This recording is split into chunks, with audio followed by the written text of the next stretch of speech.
नमस्कार दोस्तों, स्वागत है आपका प्रॉफिट प्लस चैनल पर।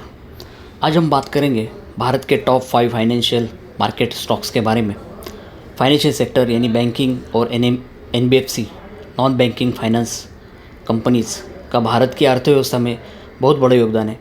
अगर आप लॉन्ग टर्म इन्वेस्टर हैं और आप मजबूत कंपनियों में पैसा लगाना चाहते हैं तो वीडियो आपके लिए बेहद उपयोगी साबित हो सकता है। तो चलिए शुरू करते हैं। भारतीय फाइनेंशियल सेक्टर का महत्व आपको मैं थोड़ा शॉर्ट में बता देता हूँ। भारत की जीडीपी ग्रोथ के साथ बैंकिंग और फाइनेंशियल सेक्टर सीधा जुड़ा हुआ है।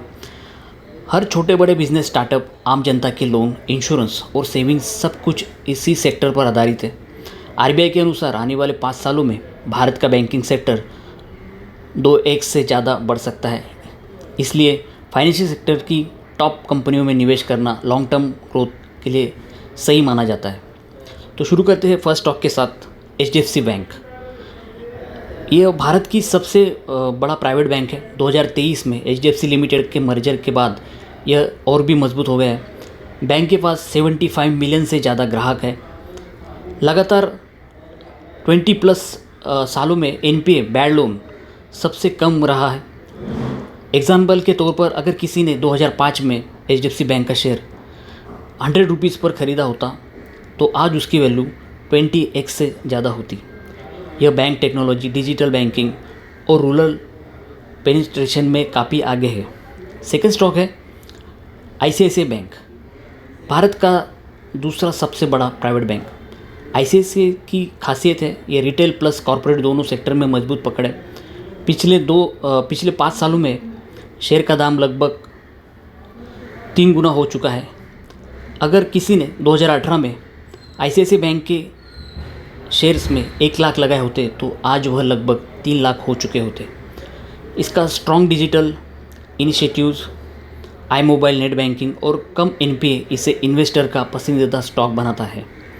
नंबर 3 है state bank of India, Bharat का सबसे बड़ा सरकारी बैंक। 22,000 से ज़्यादा ब्रांचेस, सबसे बड़ा rural network, SBI mutual fund, SBI card जैसी सब्सिडरीज में तेज़ी से बढ़ रही है। एसबीआई कार्ड की लिस्टिंग के बाद शेयर ने इन्वेस्टर को मल्टीबैगर रिटर्न दिया है। Government banking plus largest customer base is equal to stability plus growth. Fourth stock है कोटक महिंद्रा। यह बैंक तेज़ी से बढ़ता हुआ प्राइवेट बैंक है। इसके फाउंडर है उदय कोटक और कंजर्वेटिव अप्रोच रखते हैं। Low NPA, high CSA ratio, saving account deposit.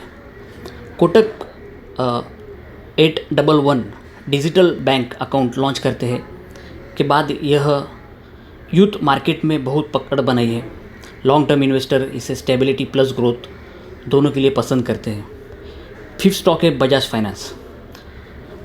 Bajaj finance Bharat की सबसे बड़ी एनबीएफसी है। Consumer loans, personal loans, EMI card सब में मार्केट लीडर है। एग्जाम्पल के तौर पर अगर आपने 2010 में बजाज फाइनेंस के 10,000 रुपये लगा दिए होते तो आज वो इन्वेस्टमेंट 10 लाख से ज़्यादा होता। ये कंपनी हमेशा रिटेल कस्टमर और डिजिटल ट्रांसफॉर्मेशन पर फोकस करती है। High growth plus innovative products is equal to multibagger potential. ये 5 कंपनियां भारत की फाइनेंस मार्केट की बैकबोन है। Safe plus growth plus stability तीनों क्वालिटीज़ इन स्टॉक में देखने को मिलती हैं। लॉन्ग टर्म इन्वेस्टर को एसआईपी के तरीके से या गिरावट के समय इसमें निवेश करना चाहिए, लेकिन ध्यान रहे हमेशा इन्वेस्टमेंट अपने फाइनेंशियल एडवाइज़र की सलाह लेकर करें। दोस्तों, अगर आपको ये वीडियो पसंद आए तो इसे लाइक शेयर ज़रूर करें। ऐसे ही यूज़फुल जानकारी के पाने के लिए चैनल को सब्सक्राइब करें। धन्यवाद मित्रों, मिलते हैं अगले वीडियो में।